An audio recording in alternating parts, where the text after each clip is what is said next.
O atin na tapusin, mahal no, atong pagpasabot, may namahal, o atin, arin na ta, binama sa pinaka-importanting bahay, nga mao kini minamahal ang pagkaon sa itong makalag, pagdali sa pulong sa Dios, minamahal, o ginhayo kamutanan, manindog ta, bangigson, aging pagrespeto sa pulong sa Dios, o ako ihatag panahon, minamahal sa pagdumalan itong beloved audience preachers, Kuya Nilo Miranda. Praise the Lord. Amen. Praise the Lord. God bless you both and beloved co-preachers, Brother Dino.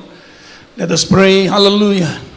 Our gracious Heavenly Father, in the name of our loving Savior, dearest Jesus Christ, to the leading prayer of our dearly beloved Honorable Pastor Willis Radel Nameda, and time prophet, oh God, we thank you so much for blessing every part of our service tonight. We thank you so much for moving in our midst. Thank you so much for the living testimony we heard, proving you are great God and your word is never outdated. Once again, we come to the throne of thy grace. We beseech thee, O Lord, to please anoint thy word, remove all hindrance, bind the power of darkness in the name of Jesus. Hallelujah. Lord, bless thy word in Jesus' name we pray. Amen. Praise the Lord. Ay po, you may go back to your seat po, mami na mahal. Praise the Lord. First and foremost, we give the highest praise, worship, thanksgiving, glory, and honor to the Most High God, our loving Creator, our dearest Jesus Christ. Amen. And we always acknowledge to give double honor and respect to the man of God, the prophet of God, our dearly beloved, Honorable Evangelist Pastor Wildy Estrada Almeida.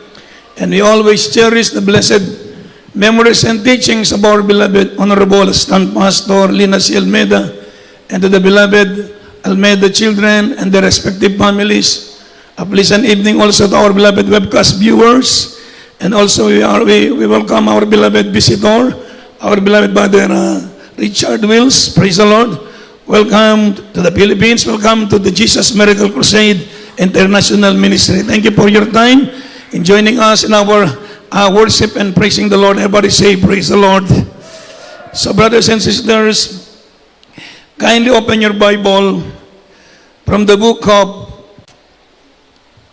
1 Thessalonians chapter 1 verse 5.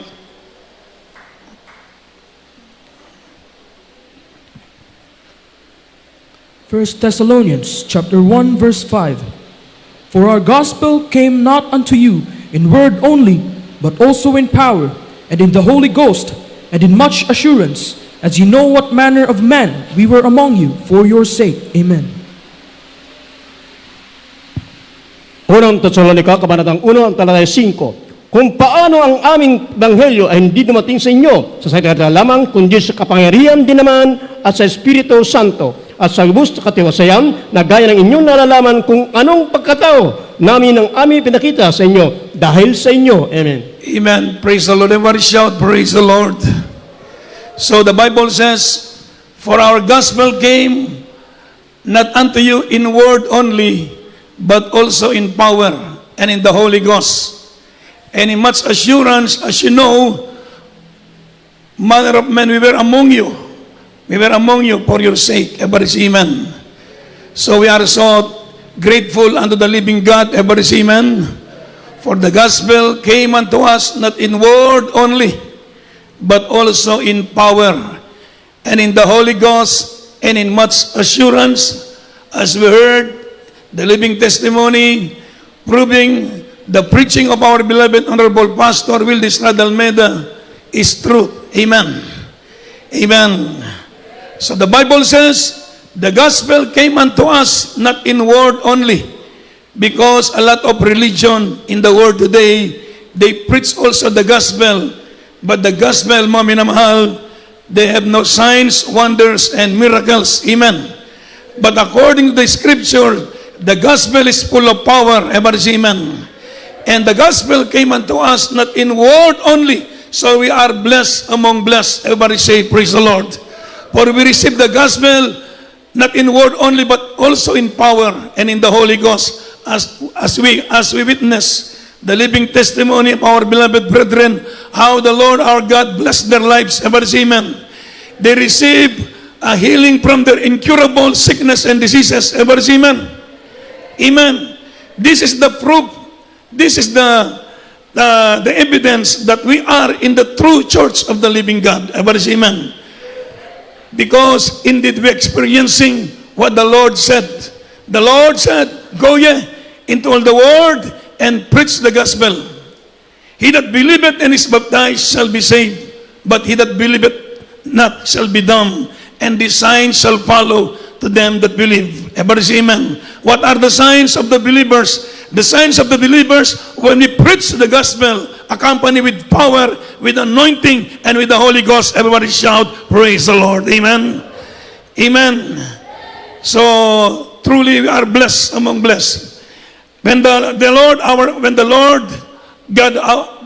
Lord Jesus Christ sent his disciples he sent his disciples to their cities and saying unto them, preach the gospel, cleanse the lepers, raise the dead, heal the sick, and freely receive, freely to give. So when the 70 disciples of our dearest Jesus went to their cities and preaching the gospel and healing all the oppressed of the devil, amen, and they returned with exceeding great joy in their hearts, saying, Lord, even the devils are subject to us through thy name, amen. But the Lord said unto them, rejoice not that the devils are subject unto you, but rather rejoice because your name are written in the book of life. Everybody say amen.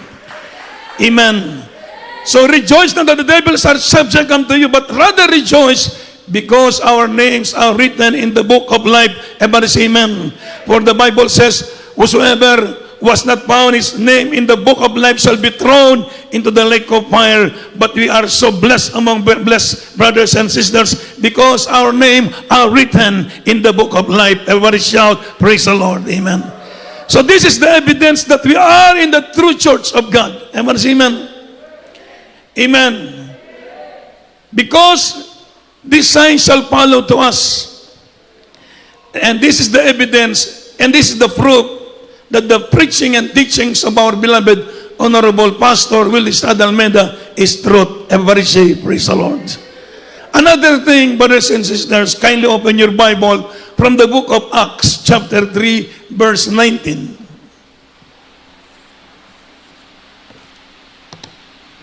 From the book of Acts, chapter 3, verse 19. Repent ye therefore, and be converted, that your sins may be blotted out, when the times of refreshing shall come from the presence of the Lord. Amen.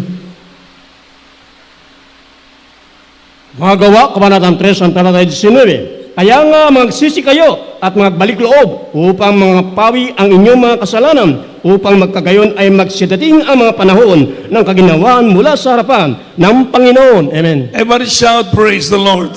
Amen. So repent ye therefore and be converted, that your sins be blotted out, when the time of refreshing shall come from the presence of the Lord. Everybody say amen.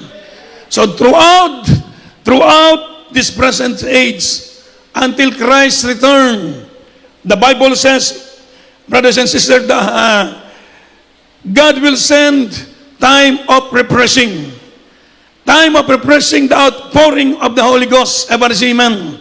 As we experience the presence of the Lord while the choir sing, everybody say amen.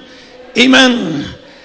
The presence of the Lord shall come move in our midst, brothers and sisters. This is the Bible, what the Bible says.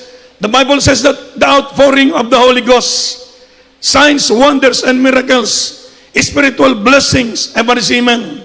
Amen. So although perilous times shall come, and the falling away from faith will occur, but God still promised to send the time of refreshing. Everybody say, praise the Lord. The time of refreshing to those who repent and are converted, to those who remnant, to those who repent and converted, to those who live righteously, to those who seek His presence. Amen. To overcome the world, the nature of sins, and the dominion of Satan. Everybody say amen. Palapakan po natin ang malakas ang ating mabait na Diyos. Amen. So truly, brothers and sisters, the promise of God is truth. Everybody say amen. Because it is impossible for the Lord to lie. Everybody say amen. What is written in the book, in the Bible, we experience because we are the children of God. We are in the true church of the living God. Everybody shout, praise the Lord. Amen. So we are so lucky among lucky. We are blessed among blessed, brothers and sisters. Because a lot of religion in the world today, they profess that they know God, but in their works they deny Him. Everybody say amen. They profess that they are in the truth, but we are so blessed among blessed because we experience the great power of God in this ministry. Everybody say amen. And proving that our name is written in the book of life. Because the existence of eternal heaven and eternal hell is easy to prove. Everybody say amen. First, we have the word of God. And the warning of the Lord is very, very clear. And another thing, the life of righteousness in the fear of the Lord.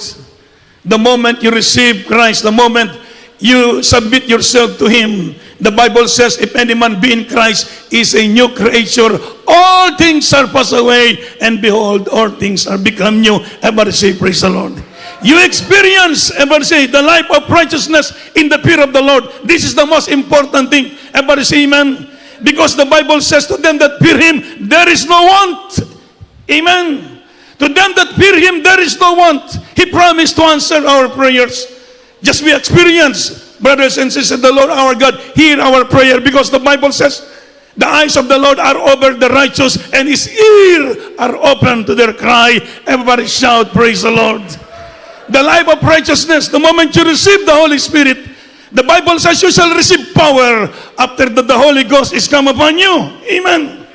You shall receive power. You shall live for the Lord. You shall live a righteous life. Amen.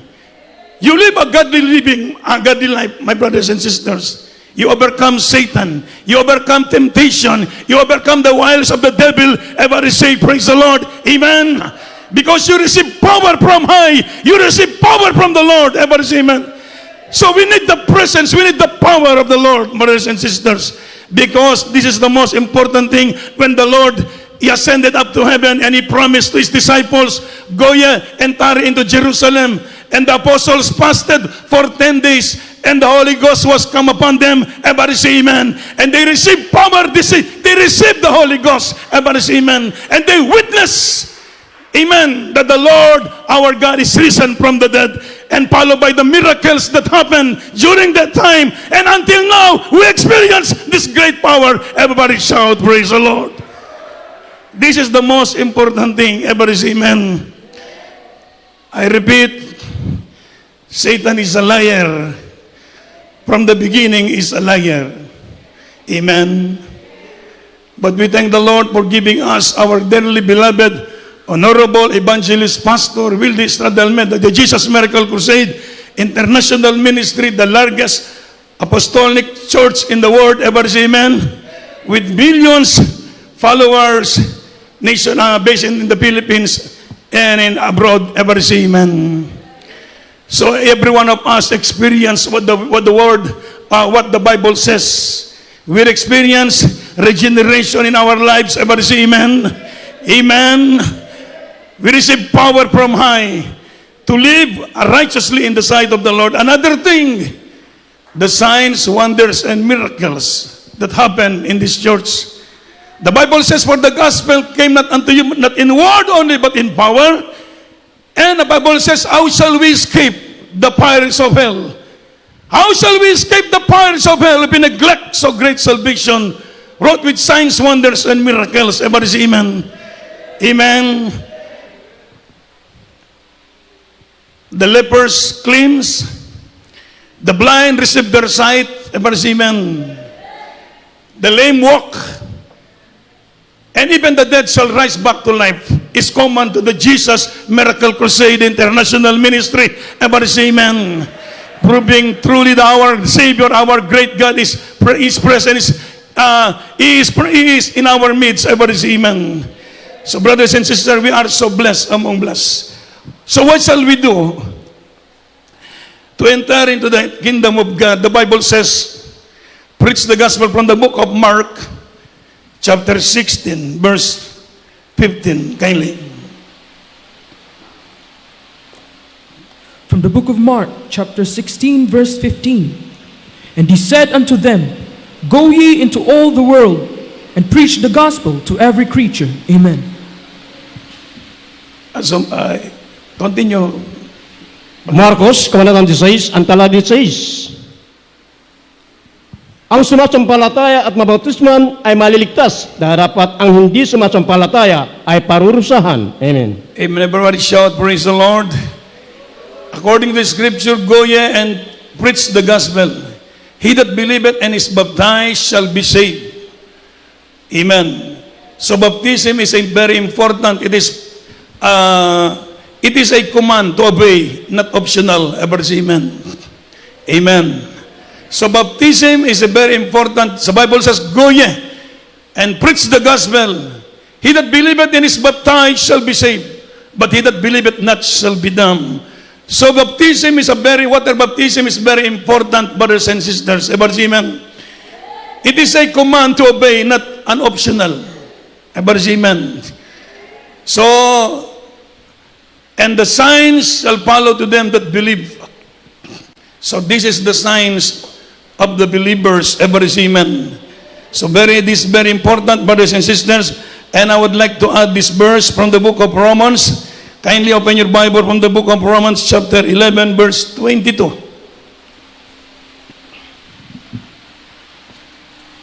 From the book of Romans, chapter 11, verse 22.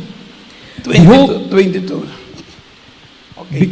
Behold therefore the goodness and severity of God on them which fell, severity, but toward thee goodness, if thou continue in his goodness, otherwise thou also shalt be cut off. Amen. Amen. Roma, Kabanatang 11, talata 22. Masdan mo nga ang kabutihan at ang kabaksikan ng Diyos. Ang kabaksikan ay nangahulog, darapat ang kabutihan ng Diyos ay sa iyo. Kung mamamalagi ka sa kanyang kabutihan at sa ibang paraan ay ikaw man ay puputulin. Amen. Everybody shout, praise the Lord. Everybody shout, praise the Lord. Hallelujah. Let us clap our hands. Once again, pour out for the glory of God. Everybody shout, praise the Lord. So according to the scriptures in the book of Romans, chapter 11, verse 22, behold therefore the goodness and the severity of God on them which fell, severity, but to them, but toward the goodness, if thou continue in his goodness, otherwise also shall be cut off. Ever say amen. So this is a warning. This is a grave warning for the believers, for any church, any denomination, any group of churches. Amen. The possibility exists, cut off any individual or any church or group of church if they will not continue, ever say amen, to the righteous standard of God written in the book, in the Bible. And it is possibly cut off. It means to say, the Bible says, behold the goodness and the severity of God. God is full of love. God is full of grace and mercy. But the Bible says also the severity of God, wrath of God, ever see amen. So according to the scriptures, behold, so in our Christian living, we must serve the Lord with fear and trembling, ever see amen. Amen. We must work out our own salvation with fear and trembling. For the Bible says, the terrible possibility exists that any individual or church or group of churches shall be cut off or cast away if they will not continue, amen, in his goodness and into the New Testament apostolic faith and standard of righteousness. And another thing, if God spared not the Israelites, God will also not spare anyone. Ever say amen. So we will put in our mind, keep in our mind the goodness and the severity of God. So we must fear. Ever say, praise the Lord. Palapakan natin ang ating mahal na Panginoon. Ever say amen. So we are so blessed, my brothers and sisters. We must continue in serving the Lord. Work out our own salvation. Ever say amen. Work out your own salvation with fear and trembling. The moment you serve the Lord faithfully, the Lord will bless your life. The Lord has a good plan in your life. Ever say, praise the Lord. Palapakan natin ang ating mahal na Panginoon. Ever say, amen. The Lord our God has a good plan in our lives according to the scriptures. In the book of, kindly open your Bible, from the book of Jeremiah, chapter 18, beginning verse 1 up to 4, kindly. From the book of Jeremiah, chapter 18, verses 1 to 4. The word which came to Jeremiah from the Lord, saying, Arise and go down to the potter's house, and there I will cause thee to hear my words. Then I went down to the potter's house, and behold, he wrought a work on the wheels. And the vessel that he made of clay was marred in the hand of the potter. So he made it again another vessel, as seemed good to the potter to make it. Amen. Jeremias, Kabanatang 18, ang talay 1 hanggang 4. Ang salita na dumating kay Jeremias mula sa Panginoon ay nagsasabi, Ikaw ay bumangon at bumaba sa bahay ng papalyok at aking parinig sa iyo ang aking mga salita roon. Na bumaba ako sa bahay ng magpapalyok at narito, siya ay gumagawa ng kanyang gawa sa pamagitan ng mga gulong at nang mabasag sa kamay ng magpapalyok ang salitang putik na kanyang ginagawa ay gumawa siya ng uli upang ibang sidlan ang minagaling na gawin na magpapalyok. Amen. Amen. Ever shout, praise the Lord. So this is a warning for all believers. Ever say amen. The parable of the potter and the clay serve us as a warning. Ever say amen. The Bible says Jeremiah was told to go to a potter's house where he watched a potter fashioning a vessel out of a clay. Because the vessel was not suitable, mga minamahal, for what he designed, so he removed this. Ever say amen. So this parable contains several importance in our lives. Ever say amen. First, our submission to God. Our submission to Him, our submission to God, who mold both our character and our service to Him. Ever say praise the Lord. Kaya tayo po'y magpakainit sa paglilingkod sa Diyos. Hindi basta-basta ang kaligtasan nating natanggap. Palapakan mo natin ang ating mahal na Panginoon. Huwag nating ibayaan ang ating paglilingkod sa Diyos. Another thing, a lack of fervent commitment can frustrate the original plan of God. Everybody say amen. Ang original plan of God for us is to bless us. Amen. The Bible says, I will not harm you, but I will give you peace. My plan for you is peace and goodness. Palapakan mo natin ang ating mahal na Panginoon. Another thing, God remains, brothers and sisters, free to change His intention for our lives. If He has planned, mga minahal, goodness and blessing for us. But if we rebel, mga minamahal, His plan against Him, He may then shape us into vessel for destruction. Plano ng Diyos sa pagpalain tayo ng mahal na Panginoon. Gusto ng Diyos, papalain kayo, gagamitin tayo ng mahal na Panginoon. Subalit kung tayo mag-rebelde sa kalooban ng Diyos, then He will shape us into vessel for destruction. In other end, in our stubbornness, headed for destruction, but if we repent, ever say amen, then the Lord God design us for vessel, design us for blessing and goodness. Ever say amen. Maawain ng Diyos, mabagi ng Diyos. Gusto ng Diyos, pagpalain tayong lahat. Gusto ng malapit, sumunod tayo sa kanyang banal na kalooban dahil napakalaga ng kaligtasan. Ever say, praise the Lord. We receive the promise of God. We receive a gospel. We receive the word of God, full of power, full of blessing. Ever say, amen. Amen. We receive the precious promise of God in our lives. So, incumbent upon us is to work out our own salvation with fear and trembling. Everybody shout, praise the Lord. May I request everyone to please stand. Tayo pong lahat ay tumayo, mga minamahal. And then we will sing unto the Lord. Tayo po umawit sa mahal na Panginoon. Ating pasalamatan ng Diyos sa kanyang kagandahang loob sa bawat sa atin. Amen. Praise the Lord. Hallelujah. Awitin natin yung Father's hand. Kindly. Habang inawit natin ito, mga minamahal, tayo po'y makipag-ugnayan sa mahal na Panginoon. Minsan tayo nagkakasala, nagkukulang, nagkakamali, nagre-rebelde sa kalooban ng Diyos. sinusunod natin ang ating sarili. Wala tayong magagawa kung wala ang mabait na Diyos. Manumbalik tayo sa mahal na Panginoon, i-revive natin ang ating spiritual, ibalik natin ang ating unang pag-ibig sa Diyos para ibuhos ng Diyos ang kanyang pagpapala sa bawat isa natin. Hallelujah. Hallelujah, hallelujah. Praise the Lord, hallelujah. Yes, Lord. Wonderful Savior, I know for sure. Yes, Lord, hallelujah. All of my days Hallelujah, Lord Jesus, for held in your